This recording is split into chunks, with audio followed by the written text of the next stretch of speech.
I freaked out and just like rushed down a side street so I wouldn't have to encounter them. Because you didn't want them to know where you lived, or you just didn't want to deal with them? I just didn't want to deal with. I didn't want them in my space. Yeah.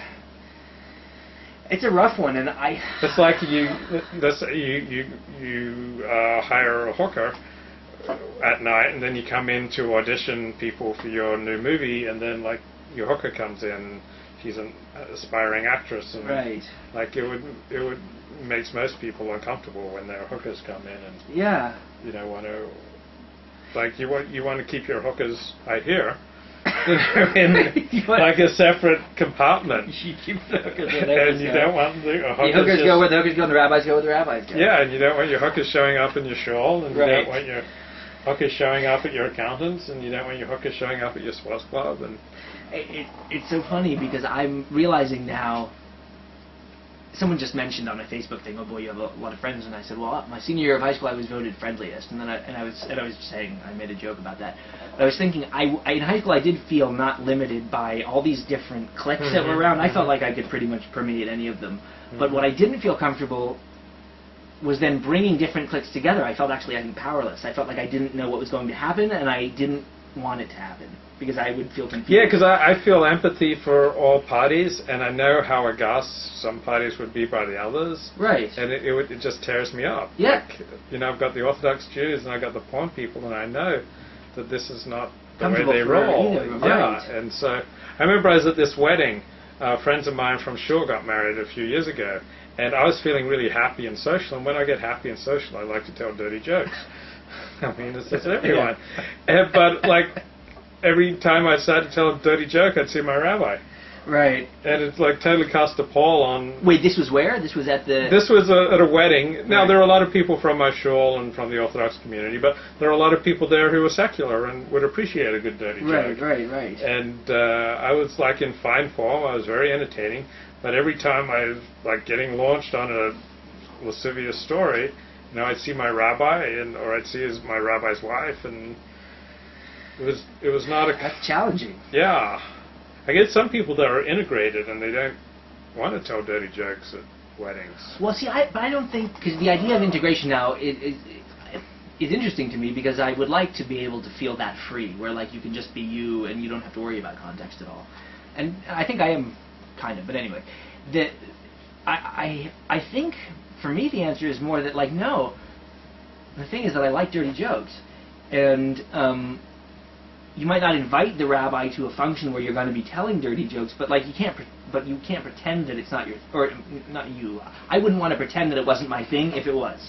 I would say, look, and I'm thinking if I were in this situation, look, my porn friends are going to be here. I'm going to be, swearing like a sailor and making all kinds of, talking about all kinds of sex things you've never conceived of. You might not want to come. I remember I was at this pornographer's office and I was just walking out, and suddenly I saw someone from my shul walking in. An Orthodox Jewish guy out here. I was so embarrassed. I didn't want to. You were embarrassed. No, I was embarrassed for him. I was just embarrassed about the whole situation. Yes, I just didn't like the situation, and I just tried to avoid it. And I guess he was duplicating the man's content. He was a duplicator, and so he was. But I felt. That was very uncomfortable for me. And then I was at a Jewish Federation picnic and hanging out, throwing a football around, and this guy comes up to me and says, "We're in the same industry." I thought, what? He says, "Yeah, my name's Arnold Schwarzenegger." What? Arnold Schwarzenegger. Arnold Schwarzenegger? He was a male performer in the porn industry. Good Lord. And wait, this was at a what pit?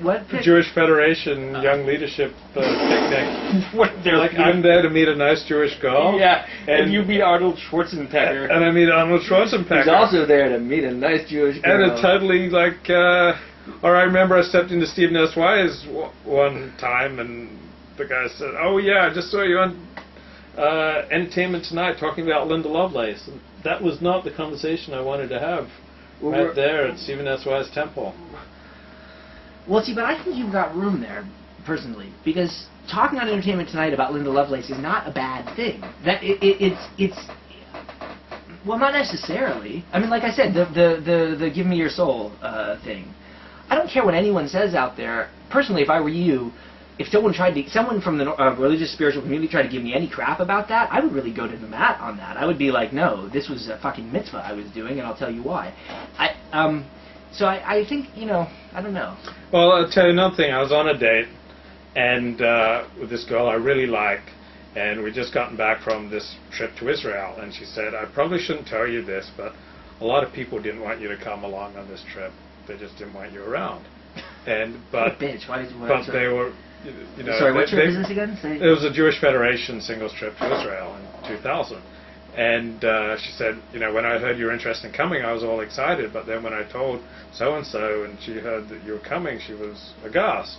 But you behaved really well on the trip. But sometimes you say these really inappropriate things. And I was saying, yeah, I need to work on that.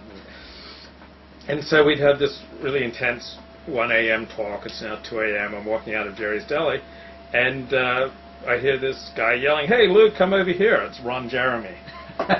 So I'm on a date, and so I walk over, and my girlfriend's right with me, but I don't introduce them, and she gets the hint and goes off to the restroom.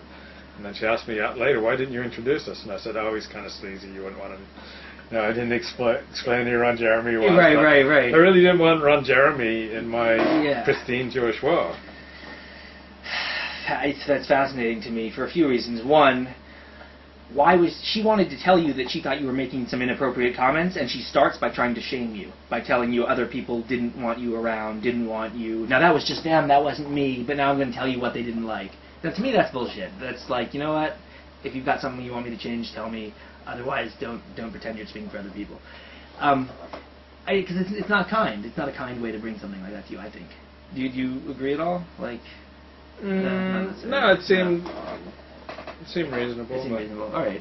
The other thing I was going to say is just that there are a lot of people who are turned off. Okay, yes, Ron Jeremy, but you have to realize if you're at a Jewish singles mixer, like, this is that also is a lot of cachet that comes from knowing someone like Ron Jeremy. It's from a different world, and a world that a lot of the boys know but have no direct access to. I mean, so it gives you the things. I bet a lot of the things that you feel a little bit of shame around are things that to other people are, some of them anyway, are very enticing. I did a Jewish singles mixer. I brought Kendra Jade once.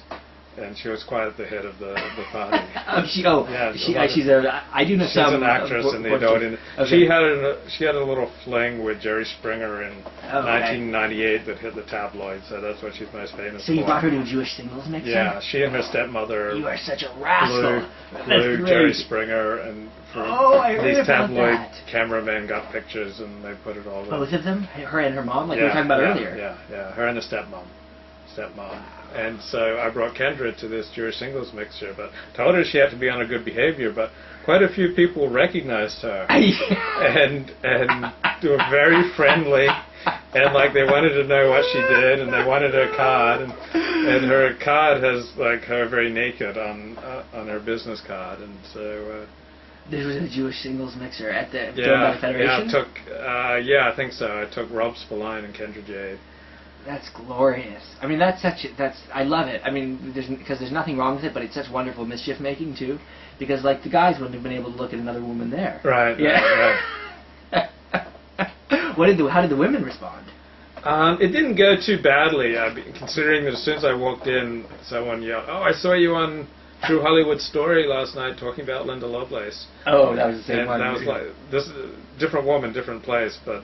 That's what she yelled out as soon as I walked in, and that really wasn't what I wanted to talk about that night. But, Did you do better with the ladies at the mixer because you were with Kendra Jade? No, I didn't succeed with any of the ladies at the.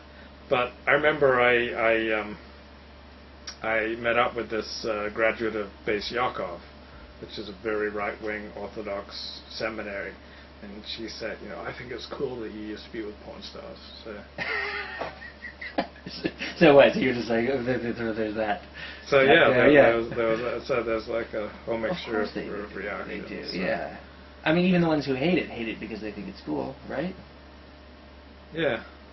I mean, I think so. Like, it's. I mean, why do you hate something? You don't hate something because you don't care about it. You hate something because something about it you was drawn to it, and you detest that. I remember I agreed to do a scene for this movie maker in the adult industry where He wanted me to get whipped by Tina Tyler. And so I went down to my